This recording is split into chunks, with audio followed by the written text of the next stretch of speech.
Bonjour à tous et à toutes, vous êtes toujours sur la CISM 89.3 FM sur Montréal. Un rapide coup d'œil à l'horloge, il est midi passé de quelques poussières de secondes. L'émission que vous écoutez est Accent du Sud. L'objectif de ce programme, vous le savez, est de donner à entendre les acteurs et actrices du Sud, vivants ou de passage dans notre belle ville de Montréal. Il peut également arriver que je cède la parole à des personnalités du Nord qui ont quelque chose de pertinent à dire sur les enjeux du Sud. Aujourd'hui, je cède justement la parole à une personnalité québécoise que j'ai déjà reçue dans ce studio d'Accent du Sud. Il s'agit du diplomate et homme de culture Jean-Louis Roy. Monsieur Roy est connu pour avoir géré ces dernières années la Bibliothèque et les Archives nationales du Québec ou encore d'avoir dirigé le journal Le Devoir au début des années 80. Ce qui rend Jean-Louis Roy précieux pour notre engagement en faveur du Sud, c'est son expérience en tant que délégué général du Québec à Paris d'une part et surtout celle d'autre part donc de secrétaire général de la francophonie dans les années 90. Ces deux expériences lui ont donné une ouverture unique sur le monde et singulièrement sur les contextes africains qu'il a appris à connaître et à analyser avec une finesse rare et donc précieuse. Je vous propose de l'entendre aujourd'hui dans le cadre d'une conférence qu'il a donnée fin avril dernier, alors qu'il était invité à discuter du modèle démocratique à l'épreuve de l'expérience africaine. Une réflexion proposée par la chaire UNESCO UQAM de philosophie, dont le cycle de conférences 2022-2023 était précisément organisé autour de l'appropriation du modèle démocratique sur le continent africain. L'exposé de Jean-Louis Roy que vous allez écouter pourrait sembler optimiste ou afro-optimiste, comme on dit désormais. Vous allez entendre que le diplomate se défend de tout optimiste et affirme au contraire que l'Afrique est une région du monde mal connue en Occident, alors que des choses extraordinaires y sont faites depuis 60 ans. Vers la fin de l'émission, nous allons évoquer rapidement la situation inconfortable des pays africains sur la question de l'Ukraine et leurs propositions pour amener la paix entre Moscou et Kiev. Ceci sera hors champ, entre parenthèses donc, de la réflexion de M. Jean-Louis Roy. Ce sera vers la fin de l'émission. Mais avant d'écouter l'opinion de notre interlocuteur d'aujourd'hui, en tout début de l'émission, il est temps d'introduire l'international Carmen, qui m'accompagne aujourd'hui pour l'émission et qui porte un foulard qui est quasiment un voile en même temps que foulard. Wow. Merci pour cette description vraiment fidèle. Oui, c'est ça. C'est un foulard ou c'est un voile ou c'est un entre-deux. Ah, on va dire qu'on peut appeler ça comme on veut. D'accord, mais ça se porte comme un foulard voile. Bon. Je suis polyvalente, donc appelle ça comme ça te chante. Oui, mais dans tous les cas, c'est parfait. Ça donne, comme on dit. Merci Alors, beaucoup. et Carmen, en général, c'est la personne qui est en charge du menu musical d'Accent du Sud. Qu'est-ce qu'on écoute aujourd'hui? Me voici donc avec la sélection du jour. Elle comporte vraiment des nouveautés musicales parce qu'il y a eu des sorties récentes ces derniers jours, ces dernières semaines. Donc voilà, on va parler d'artistes qui viennent d'un peu partout de l'Afrique et d'un peu partout un peu hors de l'Afrique aussi. Donc on va parler du très célèbre et incontournable Fally Ipupa, Toujours. avec lequel je te fatigue, mais que tu vas écouter quand même. C'est un peu impossible de passer en dehors du Congo, c'est quand difficile. même. C'est difficile. La RDC, c'est eux qui tiennent la musique francophone d'Afrique. Après lui, on aura Rema, parce que c'est un nouvel artiste qui est vraiment une étoile montante. Il a percé sur TikTok, on l'entend partout, tout le temps avec son chant. Ses dernières chansons, le remix de Soweto par exemple. Mais là, ce qu'on va écouter, c'est la chanson Charme, parce qu'il y a un clip qui est sorti il y a quelques semaines et qui cartonne encore une fois sur TikTok, tout le monde en parle. Donc, on va mettre ça un peu dans les oreilles. On va terminer avec Saint-Levant, parce que j'ai trouvé que son profil était assez atypique et intéressant. Il va participer au festival Oshéaga de cette année. Waouh. Ouais. Ouais. On aura peut-être l'occasion de faire un tour là-bas, on ne sait pas. Ouais. Mais peut-être, si Carmen a le temps, peut-être on ira. Et je fais une parenthèse. j'ai été très fatigué. On serait peut-être allé voir Richard Bona qui est de passage en ville. Mais j'étais très très fatigué, donc j'ai décliné l'invitation. Ah, c'est très dommage. C'est très dommage. Me voici qui est très occupé. Hein. Apparemment, c'est moi qui suis occupé. C'est ça. Bien sûr. Et pour commencer, parce qu'on a cité 3 artistes, il y en a un peut-être pour commencer. On divague un peu, on va commencer avec l'artiste qui fait un peu polémique ces derniers temps. C'est Roselyne Layo. Et elle a sorti une chanson qui s'appelle Mogo Fariman, qui a été revendiquée comme appartenant à une autre artiste. Elle s'est défendue en disant que c'était un petit peu un hommage, on ne sait pas trop, c'est un peu nébuleux. On aura Bluffin mot très bientôt, mais sinon, voici la chanson. Merci à tous d'être à notre compagnie alors que vous avez Roselyne Layo dans les oreilles déjà, accent du Sud à Montréal. Nous pensons autrement, je suis William Baïha, bienvenue. Ils ont mis tout le monde au respect, comme au temps où Didier Proba jouait. Mascradelle, aider les gens, ils font ça bien. Et puis si c'est pour donner, ils ont la main. Chris Brown de Babi, ce sont des gens très responsables. Leur argent là, c'est comme du sable. Yannick Berry, Wally seulement, ils ont beaucoup haut. Quand ils arrivent, on dresse le tapis rouge. Et pas beau tactile, quittez haut, quittez haut. Pardonnez, quittez sur la route haut. Mon refait ma banana haut. Et ces garçons qui arrivent haut. Jean-Stéphane Akichi, j'ai dit quittez haut, quittez haut. MC La Solution, pardonnez, poussez un peu haut. Jody Diaz, oh papa Diaz banana haut. Max Garçon Nickel, et ces garçons qui arrivent haut. Autorité Dio Sigré, Monsieur Badini Issouf, Nikos Tayo. Alassane Keita le tamponneur. C'est pas une histoire d'Atalagou, mais franchement ils font beaucoup. Yancy le peintre. Donc souvent on prend le micro pour chanter pour eux. C'est parce que tant de fois ils nous ont rendus heureux. Quand ils sont assis quelque part, Herman Azialo, vers eux sont tournés tous les regards. Samo, quand ils se lèvent c'est que c'est gâté. Papa Auguste Layo, c'est là nous tous on commence à crier. Allumez la télé, quittez haut, quittez haut. Scotty Sefa, pardonnez, quittez sur la route haut. Si c'est du boulevard, mon refait ma banana. Fori Forman, et ces garçons qui arrivent haut. Président John Pipi, je dis quittez haut, quittez haut. Ulrich Monet, pardonnez, poussez un peu haut. Ballot 2 fois milliardaire. Pour papa Jeff banana haut. Monsieur Pierre, Prince Adam arrive haut. Ibrahim Baman Diabaté, Monsieur Casseno, Eric Tabar, président Ian Ibrahim, PDG Sigeta Yogo, le célèbre Taro Asbania, autorité Stanana, Mika le boss Wirila, président MDC, Bodaba, la famille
la CISM 89.3 FM et vous venez d'écouter la chanson de Roselyne Layo, Mogo Fariman, sélectionnée pour vous par l'équipe de Accent du Sud. Accent du Sud, donc aujourd'hui nous donnons la parole au diplomate Jean-Louis Roy, dont l'exposé s'intitule « La démocratie en Afrique, une histoire singulière, un avenir à inventer ». Il a prononcé dans le cadre du cycle de conférences de la chaire UNESCO UQAM de philosophie en avril dernier. Il a parlé pendant environ 25 minutes, mais pour des raisons évidentes de production radiophonique, nous avons subdivisé son intervention en deux parties. Dans la première partie de son propos que je vous propose d'écouter pour commencer, Jean-Louis Roy explique que pour comprendre l'Afrique, il est parfois nécessaire de lire l'histoire en mobilisant le temps long qui peut seul permettre une réelle mise en perspective de la succession des événements.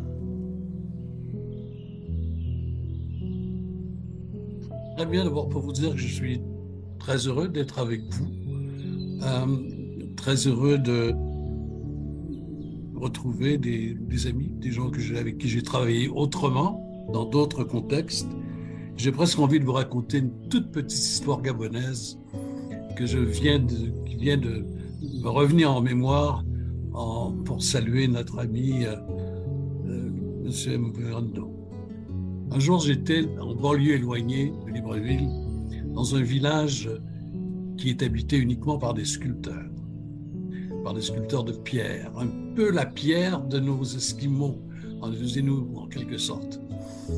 Et je vois une tête et je dis aux jeunes qui étaient là, c'est toi qui l'as fait? Il me dit, oui, mais elle n'est pas à vendre. C'était un marché. Je dis, comment elle n'est pas à vendre? On est ici pour acheter, toi tu es là pour vendre et je suis intéressé. Il me dit, est-ce que vous pouvez revenir demain? Il y a 2 ou 3 choses qui me gênent dans le regard de cette sculpture et je voudrais le changer. Et il a travaillé la sculpture. Je suis retourné le lendemain et de fait, j'ai trouvé dans la pierre un autre regard. Je ne sais pas trop comment lier ce que je viens de vous raconter avec ce que je vais vous raconter maintenant. Moi, je suis un historien. J'ai un philosophe, mais beaucoup un historien. J'ai un peu la mauvaise habitude de regarder les choses dans la longue durée, qui est la seule intéressante vraiment. Et je me dis, si on parle de démocratie en Afrique, il y a comme 3 phases qu'on doit avoir à l'esprit. 3 phases qui sont précédées par 5 siècles.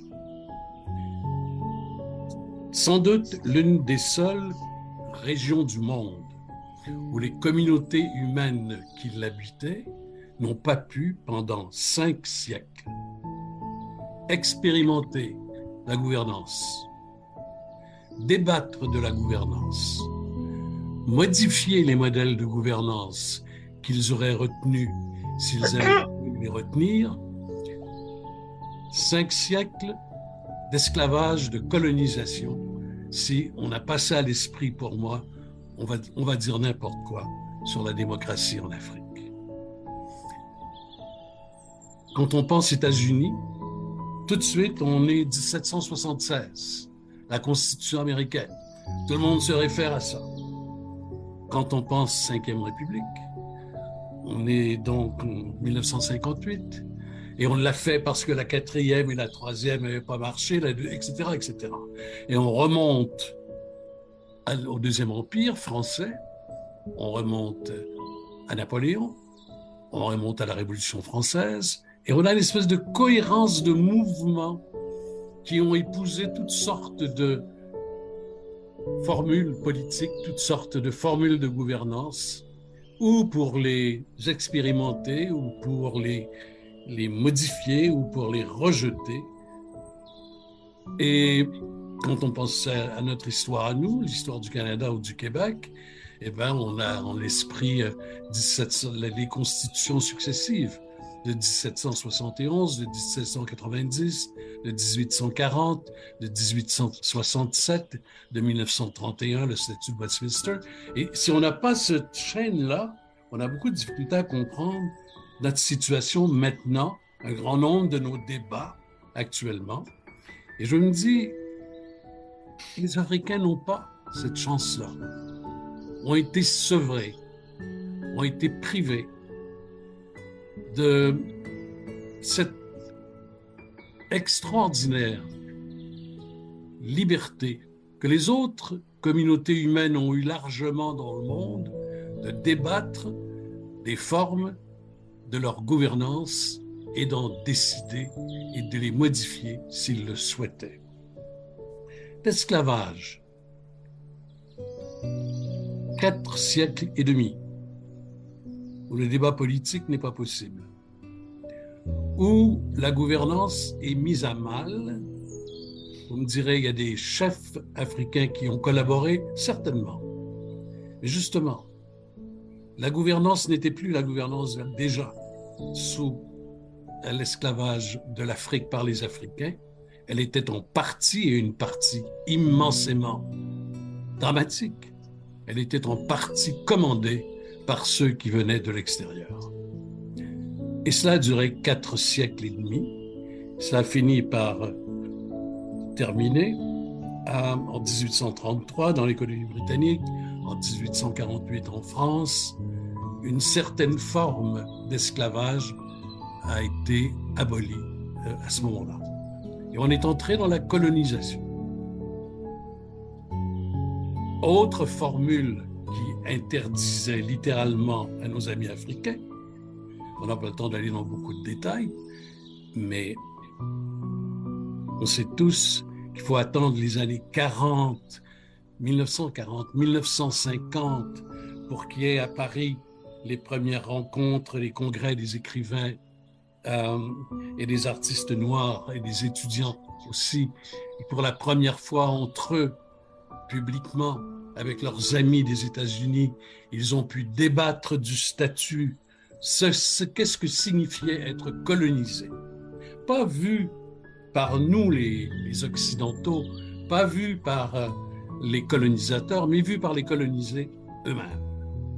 Ce débat est dans les tout premiers débats connus, publics, sur l'effet d'être colonisé, l'effet d'être dans ce statut absolument incroyable, où toutes les décisions qui vous concernent de gouvernance sont prises ailleurs, où toutes les décisions qui vous concernent sont prises ailleurs en fonction d'intérêts qui ne sont pas les vôtres, où toutes décisions qui vous concernent sont prises ailleurs en fonction d'intérêts qui ne sont pas les vôtres et qui contredisent très souvent vos propres intérêts. Et puisqu'on est obligé d'aller rapidement, j'ai oublié de vous demander, Madame Lemay, combien de temps nous avions? En général, 15 à 20, mais je crois que je m'ajuste. Que nous ajusterons aussi. J'aurais dû vous demander ça au départ. Voilà. Et on arrive donc aux indépendances. 1900, on va pas se questionner longtemps. Disons pour la France, en gros, 1960, les Britanniques beaucoup plus tôt. L'Inde est indépendante en 40, le Pakistan est né. L'Asie est devenue indépendante 20 ans avant l'Afrique. Et c'était britannique très largement, à part l'Indochine, évidemment. Arrive l'indépendance. Si on avait un seul sujet pour comprendre la démocratie africaine aujourd'hui, je dirais, il est dans les 3 ou 4 phrases qui viennent. Voilà un grand nombre d'États qui obtiennent la souveraineté politique, sans structure d'État, sans ministère des Finances, sans armée, sans service de sécurité. Et je pourrais continuer longuement comme ça.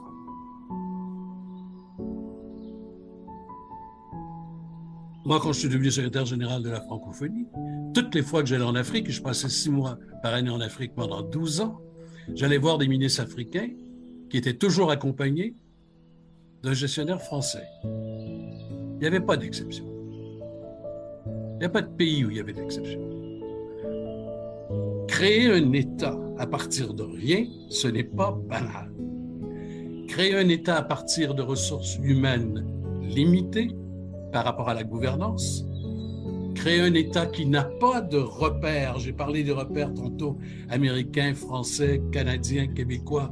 On remonte dans les siècles pour expliquer ce qui nous est arrivé, qui n'ont pas de repères, sauf la sortie de la colonisation, sauf le vide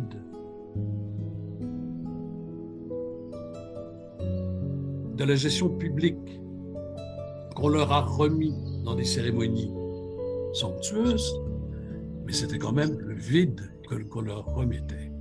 Et ils ont été obligés, et j'en ai souvent parlé, avec des gens comme Abdou Diouf, avec des gens comme Senghor et d'autres, et tout à coup, tu étais président de la République, tu réunissais un cabinet pour la première fois, quelques rares individus, dont Fouad-Boigny, dont Senghor, avaient siégé au gouvernement français, représentant les colonies, mais on était dans des cas d'exception, de très, très rares exceptions. Tu réunissais des conseils des ministres, dont aucun des membres autour de la table n'avait jamais géré un bien public, n'avait jamais été élu à aucune fonction publique, n'avait jamais participé à un conseil d'administration d'une société significative, et encore moins, évidemment, à un conseil des ministres. Et il fallait décider de la mise en place de services d'éducation pour une population qu'on avait laissée hors de l'école, scandaleusement hors de l'école, comparativement aux obligations qu'on s'était créées par rapport aux enfants des pays colonisateurs. Il fallait créer un système de sécurité, je l'ai mentionné tantôt.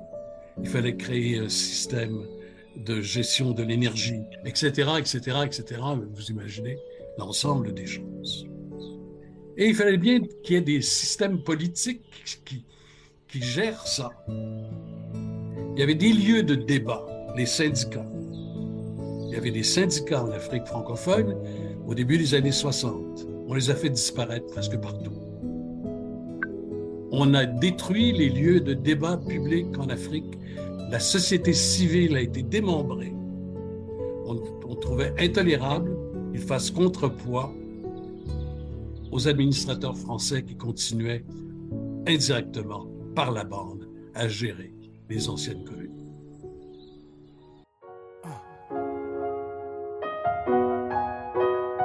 Mal accompagné.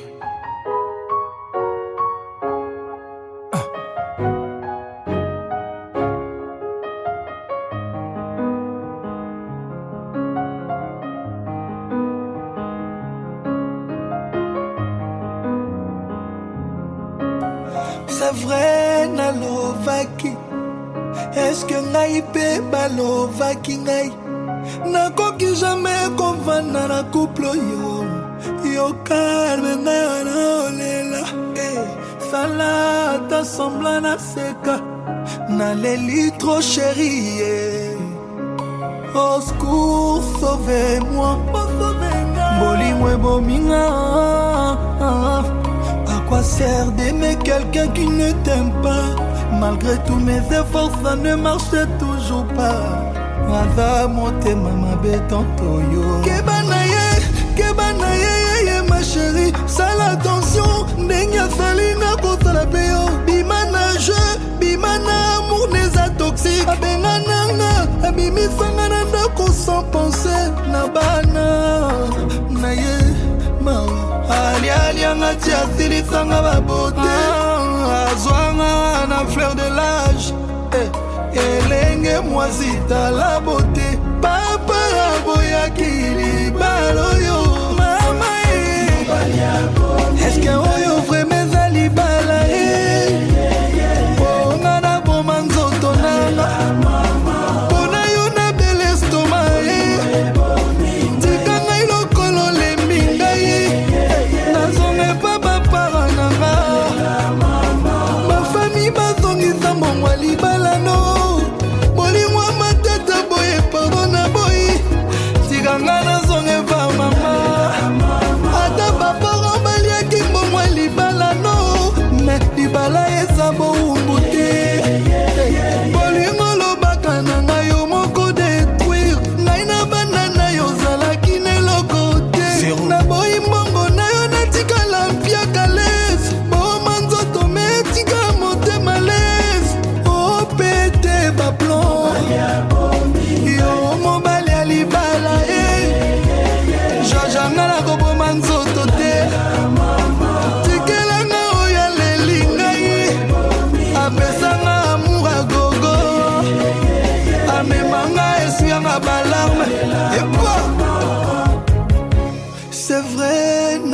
keye a réparé motema na ngai pongi esila compliqué depuis nayeba je ne comprends pas ce qui m'arrive motema ezobeta na dugu c'est vrai que nalova auparavant mais aboye jamais entourage nanga bayebisaka ngai mieux vaut être seul que mal accompagné c'est vrai ma relation mosuza va perdre de temps je méritais mieux que ye azui wapi oyo nazui incroyable sourire na ye ya mpamba ebongo soki apesi ngai bizu nagangaka je l'aime est-ce que wana vraimen ezalaki libala ye onga na boma nzoto nanga mpona yo na bele estoma tika ngai lokolo lembi ngai nazonge pa bapara nanga bafami bazongisa mbongwa libala no bolingwa matata boye pardon na boyi tika nga nazonge pa mama ata bapara baliaki mbongwa libala no me libala eza boumbu te ya André Kimbuta ya mama Yvette Cédric Sinda Serge Itela à Rome Alain Itela ya Mwika Song Olivia Song Charité Mimondo Gaba Jenny Touré Cavalli Deborah Iondela Di et Grazelia Chax Kenzo d'amour na Danemark Trésor Bunga Alain Massidi Eddie Massidi heureusement que Falia ça pas yembela ngaye Myriam Nzolantima ya Digibola Malanda. Vous êtes toujours sur la CISM 89.3 FM et l'émission Accent du Sud vous a passé la chanson de Fally Ipupa, Mal accompagné. Alors, j'ai regardé le clip de Mal accompagné de Fally Ipupa avant de continuer cette émission et je voudrais qu'on dise deux mots là-dessus. Qu'est-ce que tu en penses, Carmen? Du clip ou de la chanson? Du clip et de la chanson, parce que le clip vient compléter la chanson pour les personnes qui ne comprennent pas très bien. Moi, je trouve que ça reste du Fally tout craché, en fait. Il n'y a rien d'étonnant. Je suis plutôt attirée par tout ce qui est genre le côté design, visuel, vraiment les couleurs et tout. Et l'histoire qui est sous-jacente, parce que c'est l'histoire d'une femme qui est qui est malheureuse dans son mariage et qui décide de se mettre avec quelqu'un de plus jeune. Je trouve ça un peu problématique, mais à partir du moment où, en tout cas moi comme je l'ai perçu, c'était pas une apologie vraiment de l'infidélité, etc. Mais c'était plutôt raconter l'histoire elle cherche du réconfort en fait, qu'elle n'a pas dans son couple. Et je pense que ça nous laisse à nous le loisir de réfléchir sur oui ou non est-ce qu'on aurait fait ce choix ou pas. Accent du Sud, si vous nous rejoignez seulement maintenant, nous donnons la parole aujourd'hui au diplomate canadien Jean Leroy. Son exposé s'intitule « La démocratie en Afrique, une histoire singulière, un avenir à inventer ». Avant la pause, notre interlocuteur expliquait dans quelles conditions les pays africains ont accédé à l'indépendance. Il a notamment rappelé que la France, en tant qu'ancienne puissance coloniale, a multiplié des stratégies d'entrave à la souveraineté des nouveaux pays africains indépendants dès les années 60. Dans la deuxième partie à suivre, M. Roy demande aux partenaires de l'Afrique, en commençant par le Canada donc, de s'intéresser plus aux populations africaines qu'au continent, c'est-à-dire à ses ressources naturelles. Mais avant, il analyse comment l'histoire de l'Afrique conditionne même les possibilités d'une démocratie endogène sur le continent. C'est un peu brutal ce que je vous dis. Je ne vous le dis pas brutalement, je vous le dis parce que c'était brutal à vivre. Et voilà pourquoi, dans ma tête, à moi, il y a 3 étapes à la démocratie. Il y a la mise en place. Je viens de vous en parler, d'un système de gouvernance, d'une forme de gouvernance, à partir de conseils qui viennent de l'extérieur et d'aucune expérience forte, longue dans la durée, dans la longue durée, qui viennent de l'intérieur. Il y a la phase d'expérimentation. On est dans cette phase-là et elle est en train, heureusement, de se terminer. Expérimentation, où il y a le modèle qui est venu de l'extérieur, qui n'a rien à voir avec la structure de gestion que l'on connaît maintenant mieux de l'Afrique dans l'Afrique souveraine, de l'Afrique avant la colonisation, avant l'esclavage. On a installé des systèmes avec plein de conseillers tout autour, croyez-moi, et on a gouverné tant bien que mal, en copiant tant bien que mal ce que les donateurs, les anciens colonisateurs, en première ligne, les donateurs des pays comme le nôtre, exigeaient. Mais tout ça était, j'ai vu des débats absolument extraordinaires entre le modèle français de préparation des élections qui sont conduites par les ministères de l'Intérieur et le modèle canadien de Élections Canada ou Élections Québec, des fonctionnaires indépendants qui n'ont pas de budget, dépensent l'argent qu'ils veulent, puis il faut approuver ça après l'élection par le Parlement. C'est des modèles complètement différents. Les amis africains regardaient ça en se disant « le Canada nous pousse là, la France nous pousse là ». C'est ça qu'ils vivaient. Vérificateur général du Canada, le modèle a été proposé à nos amis africains, à qui on avait par ailleurs proposé la Cour des comptes. Mais les Américains aussi avaient leurs propositions. C'est ça la longue phase d'expérimentation dans laquelle on est. Et malgré tout, il n'y avait pas de presse indépendante. Il y a aujourd'hui une presse peut-être insuffisante, un peu comme la nôtre, mais une presse indépendante dans beaucoup de pays africains. Il n'y avait pas de société civile. Il y avait les femmes du parti, les jeunes du parti, les sportifs du parti. Il y avait le parti unique. Aujourd'hui, dans le domaine certainement des droits des femmes, certainement de l'environnement, certainement de l'éducation, certainement de la santé reproductive, et je pourrais continuer, il y a une société civile africaine qui s'exprime, qui fait connaître ses points de vue et qui cherche à organiser un dialogue avec la puissance publique, et c'est un peu compliqué partout. Remarquez qu'on n'a pas fait beaucoup de progrès chez nous dans le dialogue de la société civile avec nos gouvernants non plus. On est dans cette phase incroyable où il y avait des partis uniques. Écoutez, je reprends, il n'y avait pas de presse libre, il y a une presse. Il n'y avait pas de société civile, elle est incomplète, elle est tout ce que vous voulez, mais elle existe. Il n'y avait pas de partis politiques. Il y avait des copies pâles, il y a des partis communistes, il y avait des partis de ci, des partis de ça. Mais c'était le monopartisme. Il y avait un parti qui dominait le jeu, qui était maintenu de l'extérieur, financé de l'extérieur, soutenu de l'extérieur, et qu'on souhaitait garder au pouvoir le plus longtemps possible, parce que on pouvait passer les messages et défendre les intérêts que l'on voulait.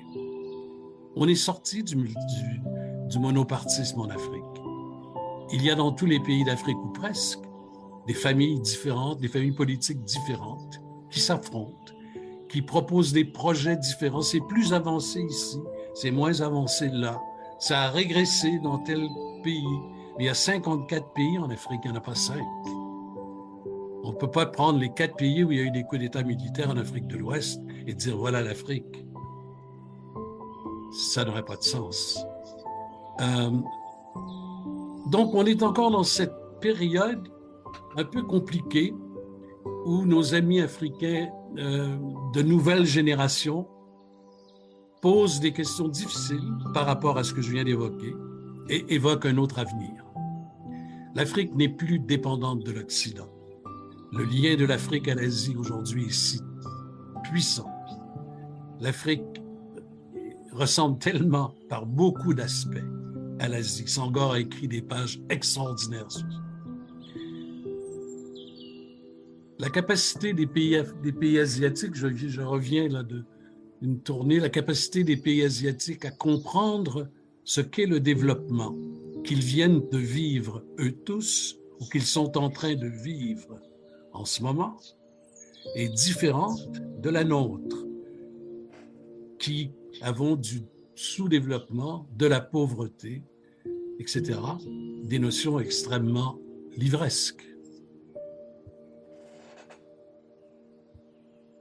Les Africains sont en train, à mon avis, d'entrer dans une phase d'appropriation. d'appropriation d'abord de leur histoire. On n'a pas le temps, on va manquer de temps, mais vous savez ça, vous suivez ça et vous savez ça mieux que moi. Mais, Monsieur Roy, je pense que nous nous sommes tous pendus à vos lèvres et nous pouvons vraiment déborder. Hein. Vous pouvez vous rendre jusqu'à 20 minutes si vous voulez, Okay. ou 25. Je vais prendre 3 minutes encore. Si on parle vite, là, et en gros plan, le débat aujourd'hui qui est présent partout en Afrique, de la restitution des biens culturels africains à ceux qui les ont pillés, par ceux qui les ont pillés, est un bon exemple de ça. Et on a tellement de difficulté à comprendre cette demande-là que ça donne lieu à des histoires incroyables. Quand les 3 statuettes représentant les rois de Dahomey sont revenus au Bénin, là, il y a 1 an et demi, plus ou moins, une entente entre le président Macron et le président du Bénin. En France, dans les milieux de la muséologie, on s'arrachait les têtes en disant « Mais où est-ce qu'ils vont mettre ça? Est-ce qu'il y a des lieux corrects? » L'Afrique est en train de se doter de superbes musées à peu près pour tout le continent. Il vient à Dakar notamment, un très très grand musée. Au Bénin, il y a la fondation Zinzou, qui est une très belle fondation qu'on voudrait avoir à Montréal. On serait très heureux de l'avoir à Montréal. Et les gens disaient, ça n'intéressera pas beaucoup les Africains. En 3 semaines, il y a 265 000 Béninois qui sont allés voir les 3 statuettes. Donc, ce n'est pas un petit mouvement d'intello quelque part qui veulent rapatrier des affaires parce qu'ils ont étudié à l'extérieur, qui sont allés en Californie ou je ne sais pas trop quoi. Encore, c'est beaucoup plus profond que ça.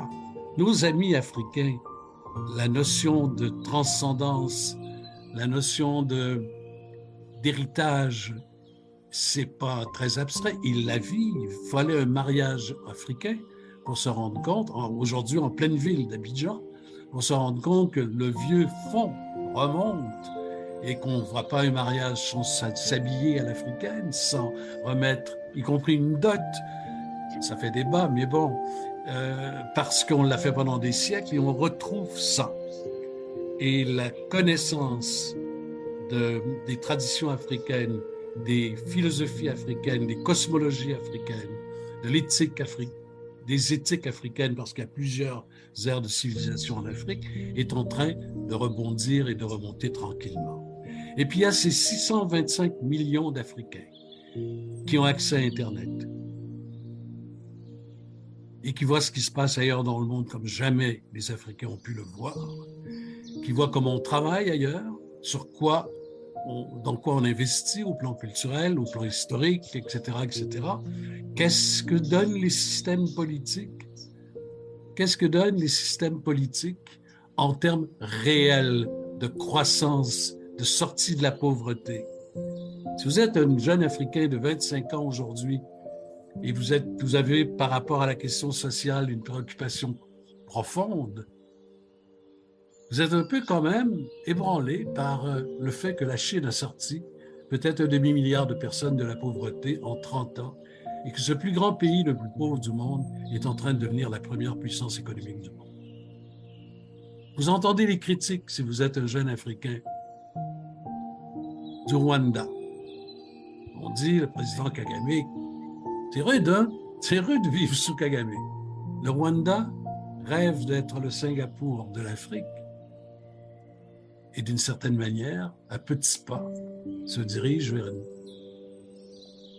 une position dans le contexte du grand continent unique.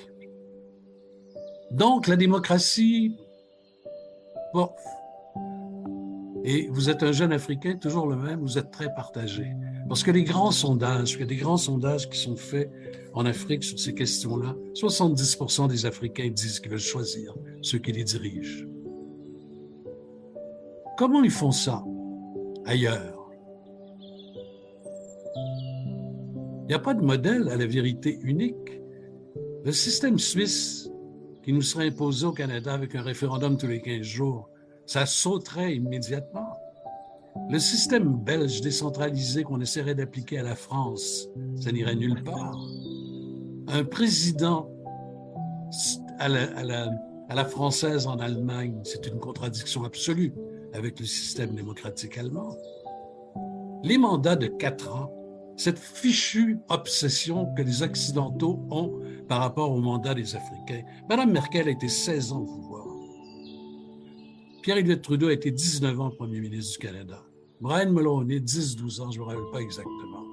Arrêtons, il n'y a pas de modèle démocratique unique. Donc, quand je dis ils sont dans l'appropriation, ils vont trouver sans doute ce que les Coréens ont trouvé, ce que les Japonais ont trouvé, dans le très profond de leur civilisation. Des formes de gouvernance qui ne ressembleront pas absolument à une espèce de modèle théorique qui leur viendrait de l'Occident.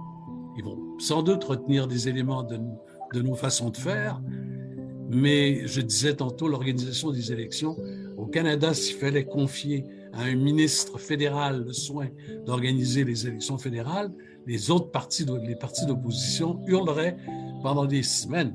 On n'entendrait que ça. Et ils auraient raison. La France fait ça depuis toujours et ça passe très, très bien. La démocratie est extraordinairement diverse et elle peut régresser. Elle peut régresser. Le président Trump a fait hier, dans une chaîne américaine de télévision, un récit de son passage devant les tribunaux, où il affirmait que le juge et les policiers pleuraient et lui disaient que c'était extraordinaire ce qu'on faisait à un ancien président, qu'ils étaient tous avec lui. Aux États-Unis d'Amérique, en plein jour, à une télévision écoutée par des millions de personnes, un récit qui est une fable extraordinaire, ce gars est génial, une fable absolument extraordinaire d'un moment qui précède peut-être une condamnation criminelle. C'est quand même pas rien. Donc, ce qui est intéressant par rapport à la démocratie dans cette phase d'appropriation pour nos amis africains, c'est comment ils vont conjuguer avec ce qu'ils observent ailleurs, avec ce qui vient, je l'ai dit tantôt, de leur très ancien vécu, et peut-être arriver à des formules. Blaise Compaoré avait eu l'idée d'organiser une espèce de Sénat qui regroupait tous les chefs traditionnels. Est-ce que c'est une formule qui sera retenue ailleurs? Qui le sait, qui ne le sait pas? Et puis il y a des choses qui bougent actuellement sur le continent. Je termine en vous disant, moi je suis très très impressionné par la rapidité, la célérité avec laquelle la zone de libre-échange continentale se met en place. Elle a quelques années simplement au niveau de la conception. Il y a déjà 8 pays qui entre eux l'appliquent et c'est en train de se développer rapidement. Et ce qui est le plus intéressant, c'est de lire le secrétariat de cette zone de libre-échange qui est à Accra, publie plein de choses comme les grandes administrations font et rappelle que les anciens empires africains couvraient la moitié ou le tiers ou le quart du continent et qu'on retrouve un peu dans les nouvelles formules ces notions très, très anciennes. Qu'est-ce que vont vouloir les jeunes Africains? L'Afrique est jeune, sera jeune, restera jeune pendant longtemps. Qu'est-ce qu'elle retiendra de son passé? Qu'est-ce qu'elle retiendra de son voisinage avec nous, avec l'Asie, avec les autres pays du monde? Un grand point d'interrogation.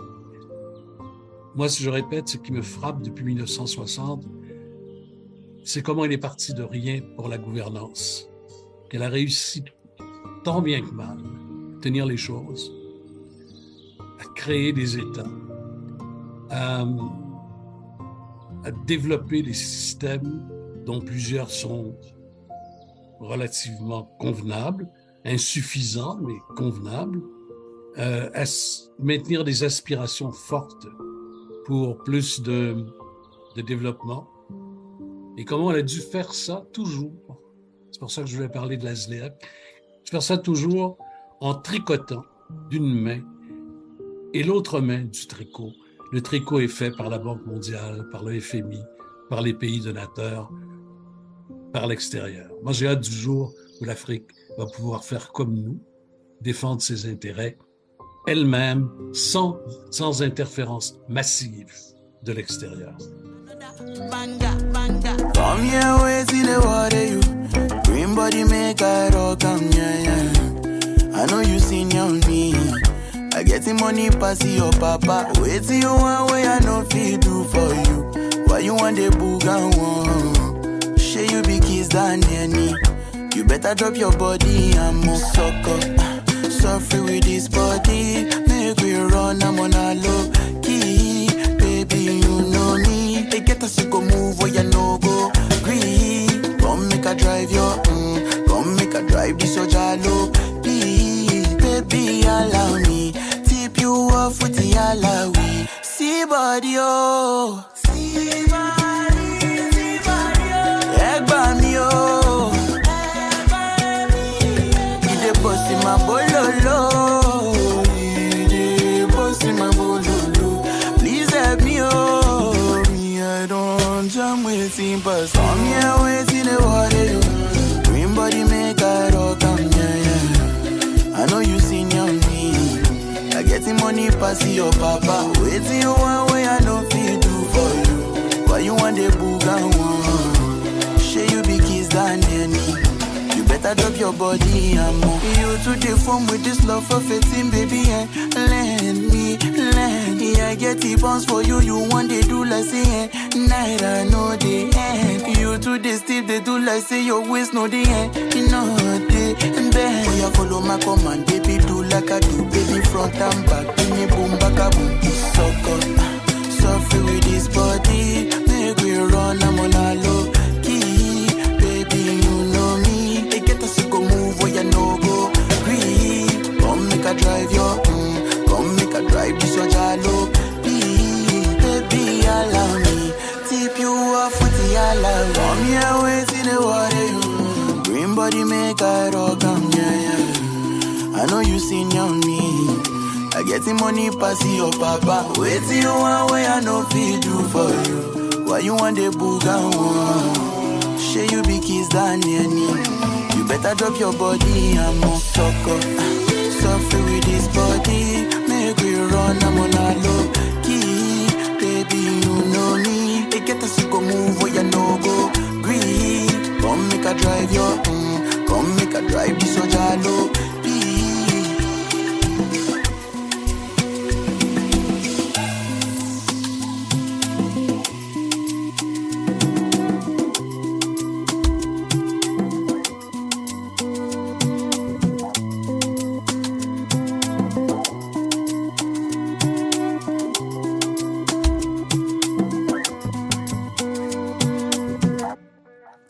Accent du Sud sur la CISM 89.3 FM. Vous êtes toujours avec nous au studio. Alors, la chanson que je viens de vous passer en compagnie de William était la chanson Charme de Rema. Le clip est sorti il y a 3 semaines.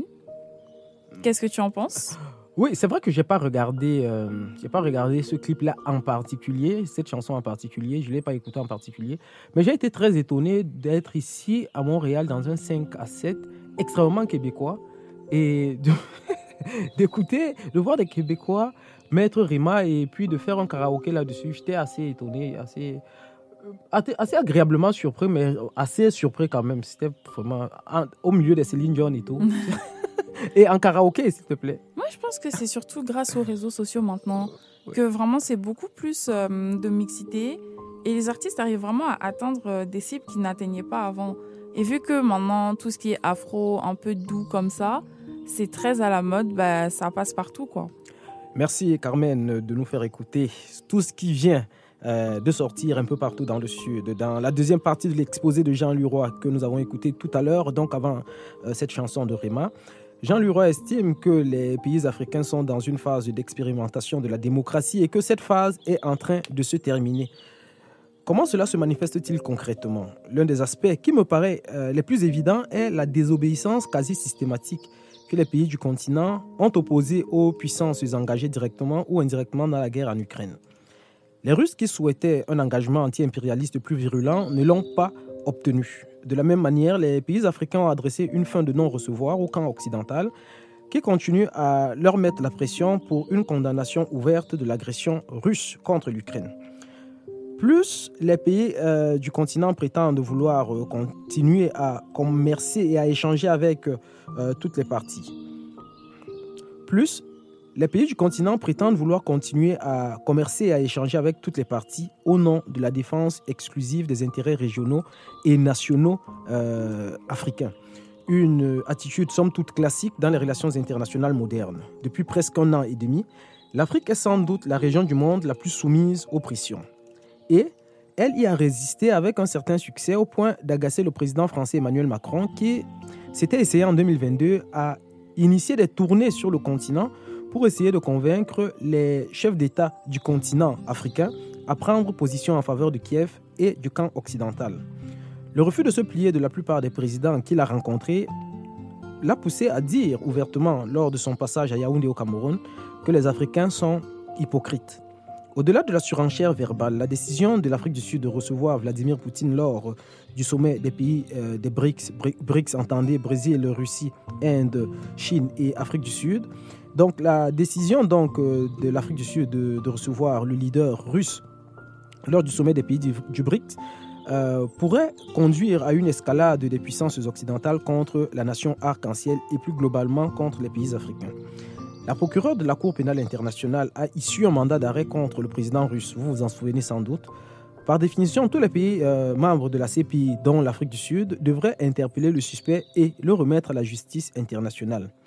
Une éventualité écartée à la fois par les officiels de l'État sud-africain et par l'essentiel de la classe politique. La visite de Vladimir Poutine en Afrique du Sud, l'économie la plus diversifiée du continent, est un camouflet géostratégique pour plusieurs pays du Nord et singulièrement pour la diplomatie américaine. Déjà, les parlementaires à Washington demandent au département d'État l'expulsion de Pretoria de l'accord de libre-échange unilatéral vers les États-Unis, encore appelé AGOA, son acronyme anglais. Je vous explique très rapidement. L'AGOA, c'est une politique mise en place par Bill Clinton peu avant la fin de son mandat en l'an 2000. Et l'AGOA permet donc aux pays africains, certains pays africains sélectionnés par les États-Unis, de pouvoir faire entrer leurs produits sur le sol américain, dans le marché américain, sans payer des droits de douane. Donc, l'attitude de l'Afrique du Sud vis-à-vis de la Russie n'est pas le seul signal donc alarmant pour la politique occidentale en Europe de l'Est. Plusieurs chefs d'État africains, coordonnés par l'Union africaine, ont décidé de formuler un plan de paix entre la Russie et l'Ukraine. Ici encore, on retrouve Cyril Ramaphosa, le président de la République sud-africaine. Il est accompagné dans cette initiative par les dirigeants du Congo-Brazzaville, de l'Égypte, du Sénégal, de l'Ouganda et de la Zambie. Première étape de ce travail, rencontrer Volodymyr Zelensky d'abord et Vladimir Poutine ensuite, afin que ces derniers leur expliquent ce qui, de leur point de vue respectif, pose problème entre leurs deux pays. Ce n'est qu'après la compréhension du problème par les acteurs directs que les autres étapes de la solution africaine pourront être déroulées à printemps. Le propre de cette stratégie africaine est de circonscrire le périmètre du conflit et d'exclure, à tort ou à raison, des acteurs périphériques qui attisent les tensions sans évoquer jamais la possibilité de la fin du conflit sans concession. Voilà un peu cette mise à jour que je voulais faire avec vous à la suite de l'exposé donc de Jean Leroy sur les dernières évolutions de la guerre en Ukraine vues du Sud et notamment vues d'une région du Sud qui est considérée comme l'une des dernières au monde mais qui a décidé de prendre ses responsabilités et de dire quelque chose par rapport à la géopolitique et la géostratégie mondiale, par rapport aux équilibres du monde et de proposer une solution pour la paix en Europe de l'Est. Listen, I'm not toxic, I'm broken, baby. Or maybe I'm just saying that. Kind of bad little thing من المغرب تستنى عليا. She knows where I'm staying at. قلت لها تيجي لي أمريكا بس ما عندها فيزا. فقلت لها تلاقيني بمارسيليا. Vas-y fais tes valises et retrouve-moi dans le sud de la France où le falique حواليا cause love a boy, love on back in a building. Viens chez moi, vas-y oui, till the morning. Demain soir on va tester ça. Après ça sera la dernière fois. Cause gotta focus on the vision, baby. Next year I'll be on FIFA. I t'as kiffé that I'm tripping, baby. Well the thing is I have very few friends. I'm focused and have very few friends. Self-respect respect with some green eyes and that suntan. Self-made, now you're self-paid with your own plans. Your family was so proud of you لما تركتي البلاد baby. سلمي على السيد وسلمي على تيتا وسلمي على جاد أخوكي. We have designer sex in the morning. Expensive when you moan it. Hop on a Zoom call for an hour, then come back to show you who own it. Fly you to Beirut for the winter time. Don't post about it online. Took her to dinner at Hamra, and one thing she kept telling me, she has very few friends. She's focused and has very few friends. Felt ill, you take away all my focus, but I'm down. Gotta bring you back to my town. طيارة دغري عبادي وأكيد I'll show you around. Vous êtes toujours sur la CISM 89.3 FM et toujours sur l'émission Accent du Sud. Vous venez d'écouter un artiste qui se nomme Saint-Levant et sa chanson est nommée Very Few Friends. Merci beaucoup, Carmen, pour cette sélection. Ça, c'est quelque chose quand même d'assez étonnant. Mais comment tu as fait pour le découvrir? Alors lui, il vient encore des réseaux sociaux et notamment de mes amis en fait qui m'ont montré. Au début, il est présenté comme vraiment plutôt arabe, mais il se trouve qu'il est algérien et palestinien. Raison pour laquelle son lien avec l'Afrique, etc. Et ça se ressent un peu dans ses chansons. Mais ce qui est étonnant, c'est que c'est un artiste qui a à peu près mon âge, on est de la même génération, mais son style est très doux. Comparé aux autres qui se lancent plutôt dans le rap ou dans les musiques qui sont plus ambiancées, entre guillemets. Lui, il est vraiment dans un style très doux. Et j'ai trouvé que c'était important d'incorporer un peu de mélancolie dans cette émission. Merci beaucoup, Carmen. Et merci d'avoir fait tout ce travail de production pour le bonheur de nos auditeurs et du mien particulier aussi. Merci de me faire confiance. Et merci à vous de nous suivre toujours tous les mardis lorsqu'il est midi. Retrouvons-nous donc mardi prochain pour une nouvelle édition d'Accent du Sud. Vous pouvez nous retrouver sur l'ensemble des plateformes de téléchargement des podcasts, de balados en fonction du français que vous préférez. Et en commençant donc par la plateforme CISM893.ca, le site de la CISM où vous pouvez retrouver l'essentiel des émissions d'Accent du Sud, mais également les autres qui sont produites par les camarades de la station. Bien sûr, vous pouvez continuer à m'écrire sur l'adresse de l'émission Accent du Sud, cism@gmail.com. Je serai là la semaine prochaine avec Carmen également, j'espère. J'espère aussi. Nous avons toute une programmation en été, peut-être un peu plus de musique du Sud pour les connaître et pour les danser également. J'espère, mais c'est surtout pour Carmen qu'on va faire ça. Merci à tous d'avoir été à notre compagnie. Au revoir.